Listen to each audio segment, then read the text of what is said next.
Kita udah di salah satu kantor partai terbesar di Indonesia, PDI Perjuangan. Tanggal 27 Juli tahun 96, Mas. Ya. Terjadi kerusuhan besar-besaran di kantor ini, jatuh korban juga cukup banyak, ada yang meninggal, ada yang hilang. Sutioso di samping ini pakai training tembak tempat, kan brengsek. Bukan intervensi lagi, Orde Baru yang main, militer yang main gitu loh. Udah nggak bisa dibantah itu. Termasuk Mas Munir waktu itu kan jari kelingking sebelah kiri, aku ingat banget. Dia dipukul sama polisi itu hancur. Dia amputasi itu tanpa abuse, bayangkan itu. Kita akan mengungkap kejadian-kejadian di dunia politik dengan sudut pandang yang berbeda. Tiba-tiba ada yang melempar batu, ada yang membawa senjata tajam. Jadi kalau waktu itu ya cukup dramatis ya, dan kemudian fatal lah, vulgar lah, terlampau brutal lah itu. Tapi itulah resiko-resiko yang diambil, berpolitik itu kan ada resikonya.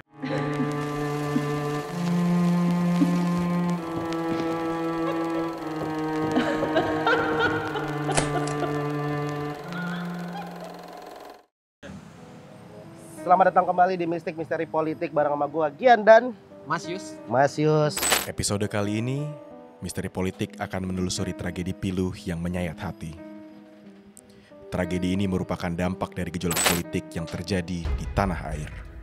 Layaknya sebuah kontestasi, dinamika politik tersebut pada akhirnya akan menyisakan dua pihak, yakni kelompok pemenang dan kelompok oposisi.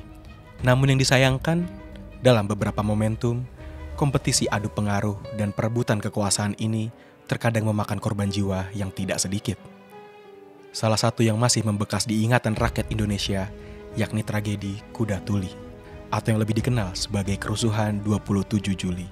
Terjadi kerusuhan besar-besaran di kantor ini, pembakaran sampai kantor ini belum sebesar ini dulu ya. Belum sebesar ini, dan terjadi pembakaran, habis jatuh korban juga cukup banyak, ada yang meninggal, ada yang hilang. Oke. Nah, kali ini kita akan mengungkap kejadian tersebut dari sudut pandang yang berbeda. Peristiwa tragis ini disinyalir pecah karena adanya intervensi Orde Baru yang kala itu berkuasa terhadap satu partai, yaitu Partai Demokrasi Indonesia. Dari sekian banyak saksi hidup yang mengalami tragedi pilu itu, salah satu yang cukup dalam memahami peristiwa tersebut yakni Panda Nababan, seorang jurnalis dan politisi senior yang juga merupakan kader PDI saat itu. Jadi situasi pada waktu itu, DPP PDI Perjuangan pimpinan Megawati membuat mimbar bebas di Jalan Diponegoro. Itu mengakomodasi tokoh-tokoh, terutama oposisi, kesempatan berbicara di depan masyarakat luas. Itu mimbar bebas, ya kan? Nah, mimbar bebas ini diadakan sebagai kompensasi penyaluran daripada kegiatan-kegiatan PDI Perjuangan, PDI, belum Perjuangan, PDI yang dibatasi. Jadi Megawati pada tahun 93 secara aklamasi terpilih di Kongres Luar Biasa Sukolilo. Kemudian dicoba disabot itu, yang dibuat Soeharto dengan rezimnya Kongres di Medan dan di Palu untuk mematahkan supaya menganulir jangan Mega yang diakui, ya. Waktu itu Budi Harsono sama Suryadi. Itulah yang terjadi situasi politik waktu itu. Selain Panda Nababan, Dr. Ripka Ciptaning juga turut menjadi saksi mata kerusuhan tersebut.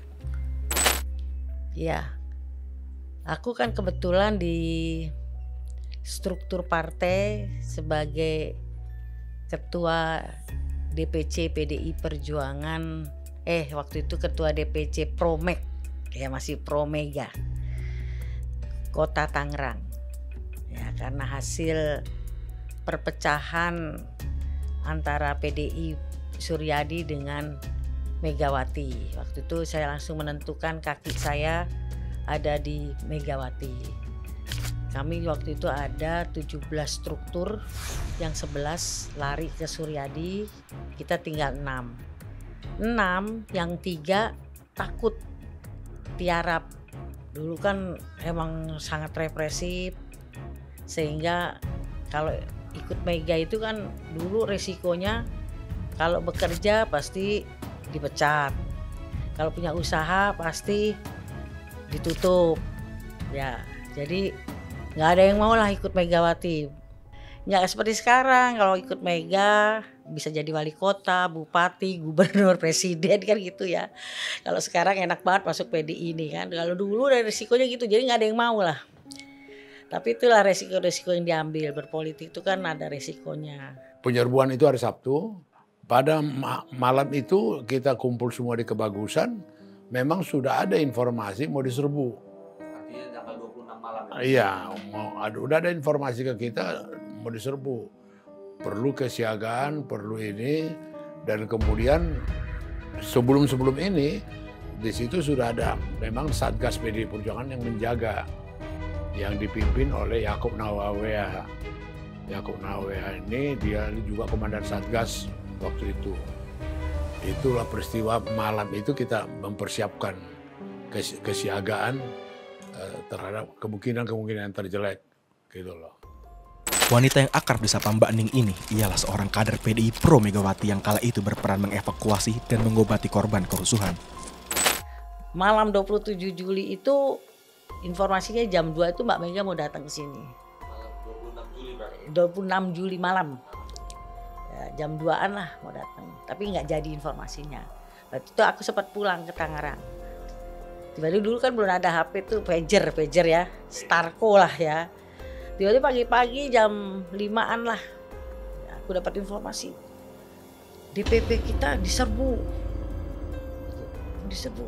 Terus kita terbangun langsung, saya berangkat kan ke sini. Sini sudah porak-poranda, luar biasa.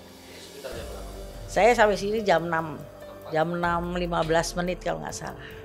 Itu penyerbuannya ya kira-kira jam 6. Teman-teman korban aku dibawa lari ke LBH. YLBHI situ. Nah, dibawa lari situ. Ada Munir waktu itu, almarhum Munir. Mbak Ning kene wae gitu kan. Dia kan orang Jawa Timuran. Kene wae. Ya udah dikasih tempat sama Mas Munir situ. Untuk nanganin teman-teman itu, dijagain kan karena isunya juga LBH mau diserang waktu itu. Aku jahit-jahit mereka kan. Waduh, kan obat semua ada di sini. Gimana caranya? Mau ke Pramuka sudah jadi bumi hangus semuanya. Cari-carilah, ada suruh teman ke klinikku. Walaupun tutup, lihat-lihat aja. Bawalah itu jarum dan benang yang seadanya. Ciledug, ada teman pakai motor gitu suruh. Terus ambil semuanya. Nah, diambil lah benang kita seada-adanya dan kurang. Akhirnya pakai benang jahit baju. Astra itu saya ingat banget, warnanya hitam. Dan tidak ada obat bius. Ya, lidokainnya habis. Kita mau ke Pramuka udah ditutup semua, nggak ada. Itu saya cuma bilang semangat. Termasuk Mas Munir waktu itu kan jari kelingking sebelah kiri aku ingat banget. Dia dipukul sama polisi itu hancur. Dia amputasi itu tanpa bius, bayangkan itu. Saya bilang kalau sakit bilang merdeka, ya kan? Semua teman-teman yang kujahit, ada kepala, ada macam-macam. Merdeka, nggak ada yang pakai lidokain, nggak ada obat bius sama sekali. Terus kujahit semua. Saya sampai makan disuapin Bu Kristin, namanya Bu Kristin. Ayo mangap, sambil jahit mangap.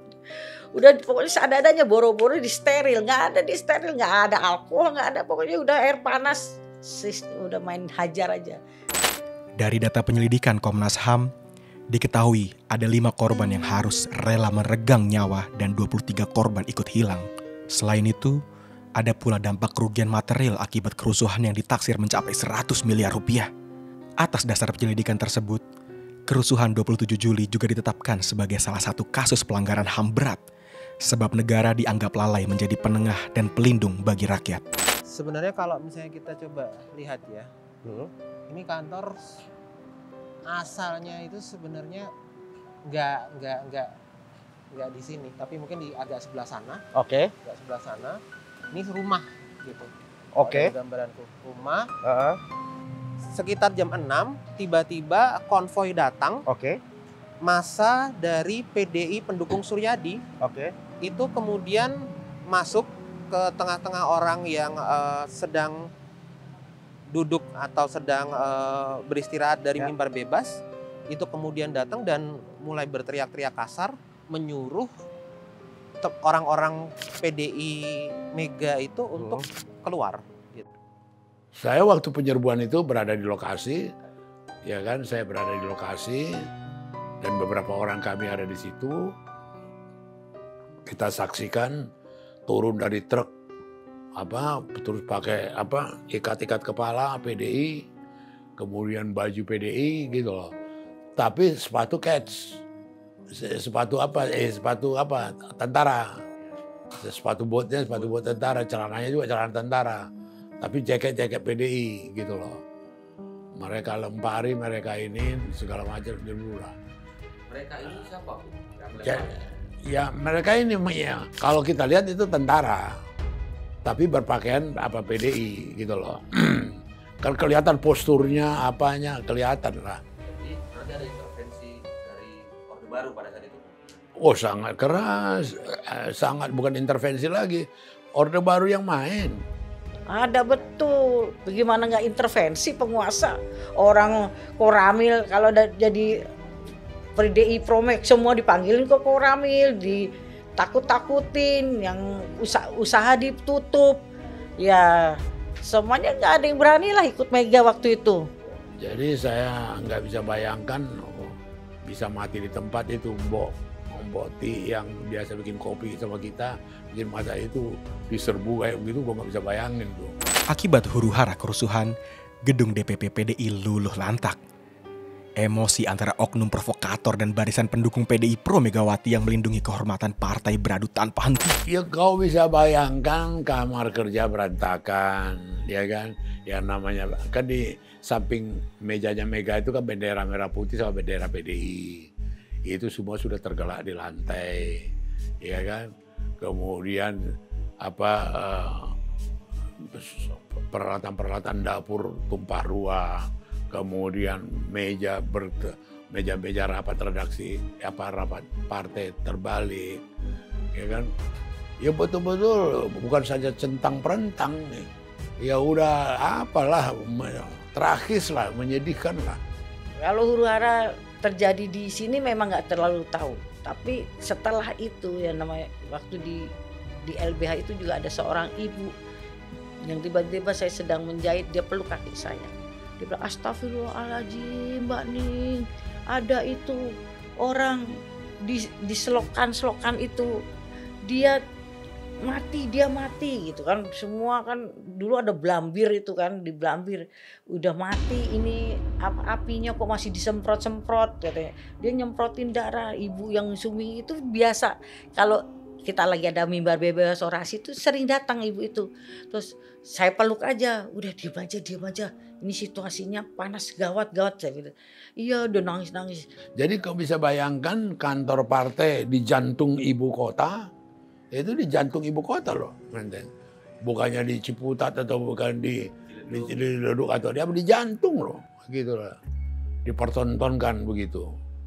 Lantas, di mana Megawati saat kerusuhan sedang terjadi? Dan seberapa jauh sebenarnya peran oknum militer yang disinyalir sebagai perwakilan intervensi Orde Baru pada saat itu? Di mana keberadaan dari Bu Mega pada waktu itu dan di mana keberadaan dari Pak Suryadi pada waktu itu? Kalau yang aku lihat Bu Mega sendiri rumahnya kan lumayan dekat sebenarnya Jalan Kebagusan sini. Beliau sebenarnya ada di rumahnya karena pada waktu itu pagi-pagi. Kenapa sih dilakukan pagi-pagi? Ini ada alasannya. Kalau yang saya lihat ada kerjasama antara orang-orang di PDI-nya Suryadi pada waktu itu dengan aparat yang memang sudah menargetkan beberapa orang untuk kemudian hilang. Pelaku penyerangan atau pelaku provokasi di kerusuhan itu adalah oknum militer. Iya, saya Sutioso di samping ini pakai training tembak tempat, kan brengsek. Ada di sini penembakan juga. Nah saat itu belum ada di sini tembak tempat, yaitu pakai bayonet atau apa. Nah dengan bakar apa, tapi instruksi itu ada, aku dengar sendiri waktu itu. Nah kan saya di sebelah sini. Si Sutioso itu di situ. Pak SBY juga di sini. SBY kan Ya kalau langsung di sini aku nggak lihat ya. Tapi kalau Sutioso saya lihat secara fisik, saya tahu dia ada di situ. Militernya main gitu loh. Udah nggak bisa dibantah itu. Di mana Ibu Mega waktu itu? Waktu saat kerusuhan? Ya di rumah mungkin. Tidak. Karena waktu waktu malam mau datang itu kan nggak jadi. Ibu pasti ada di rumah lah. Tidak berjuang bersama teman-teman kader. Ya nggak ada di Diponegoro lah, mungkin gitu nggak ada. Karena memang subuh kan. Semula kita putuskan waktu itu Mega datang ke lokasi ditemani oleh Sopan Sopian. Tapi kemudian adalah nasihat. Ini kan tentara-tentara ini antara iya sama tidak. Ada merasa dekat dengan Mega, ada merasa mau menolong Mega, ada yang kemudian dinasehati lah. Ibu Mega jangan ke sana. Risikonya terlalu tinggi. Gitu loh. Jadi kita sendiri sebenarnya sudah nunggu.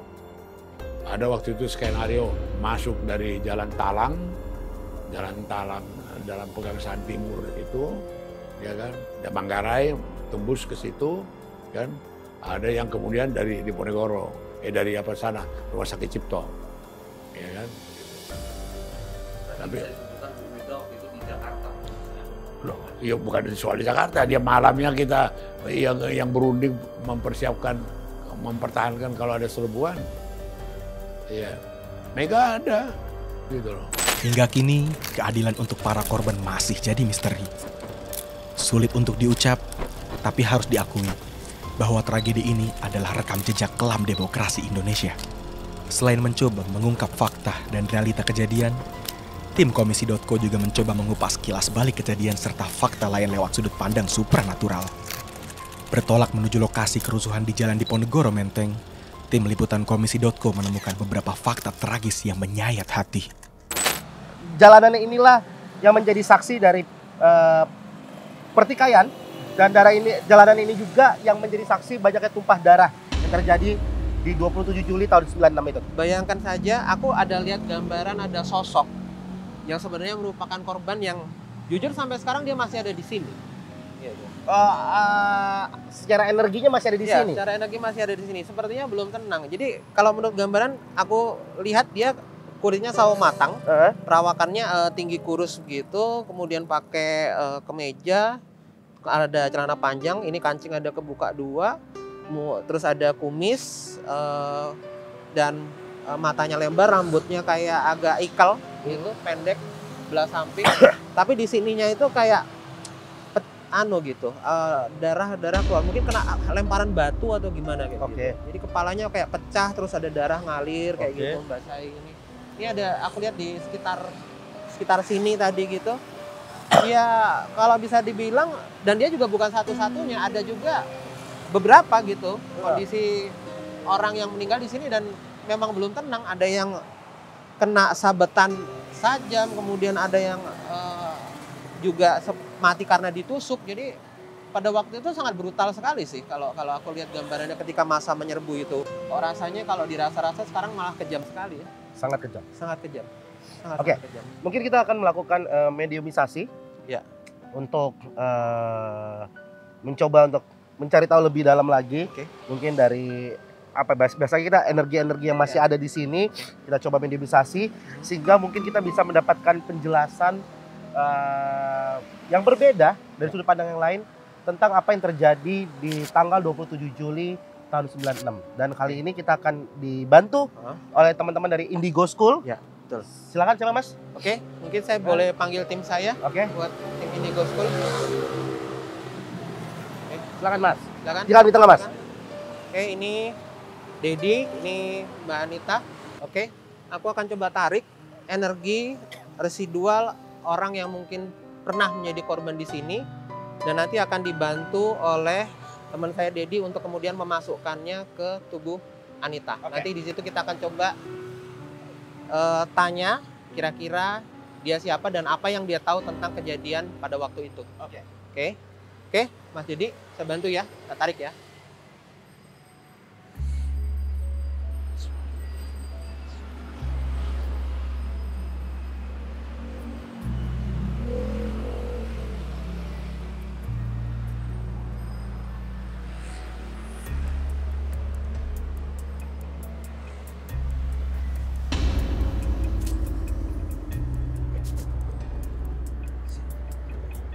Oke.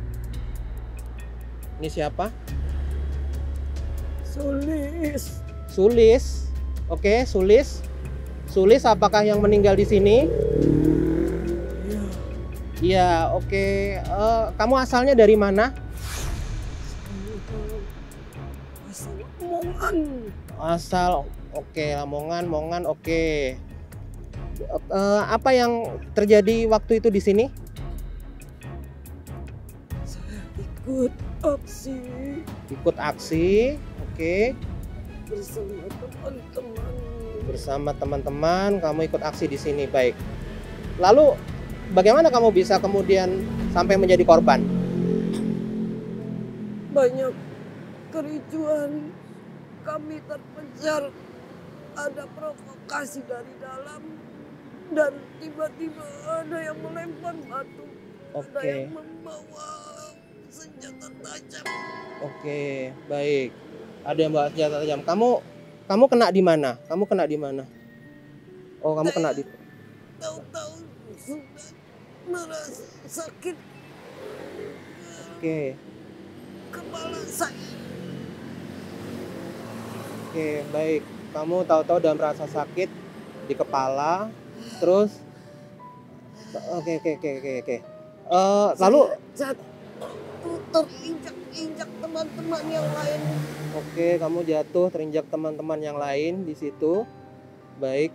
Itu siapa yang kamu lihat? Yang kamu lihat di situ apakah aparat ataukah apakah Tidak ada yang memakai baju aparat. tidak ada yang memakai baju aparat? Memakai baju seperti orang biasa, seperti kami. Oke, pakai baju seperti orang biasa ya. Baik. Bahkan ada yang memakai pakaian dari partai kami. Oke, baik. Lalu kamu sendiri dibawa dari sini atau dibiarkan begitu saja? Saya terinjak-injak, saya dibiarkan. Teman saya juga beberapa ada yang seperti ditarik ke beberapa tempat.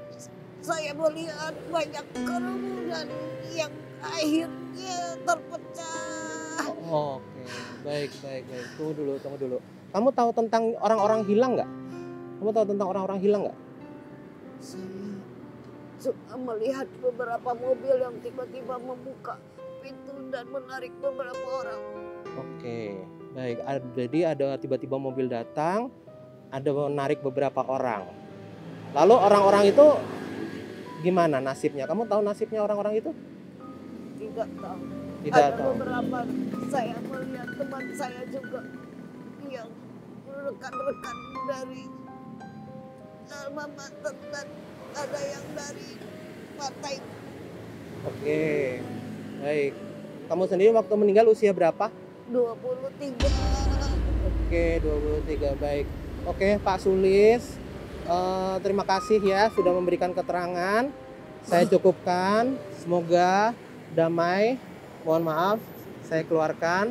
Terima kasih ya. Keluar dulu ya. Oh, Dad, bantu keluarin, Dad. Pelan-pelan aja. Keluar ya.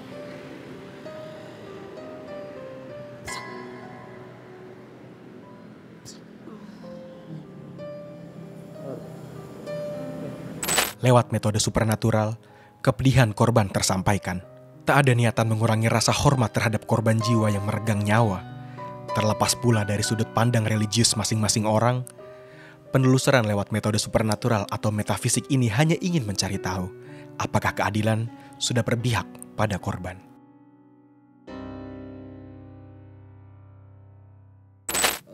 Kamu tahu tentang orang-orang yang hilang atau dihilangkan?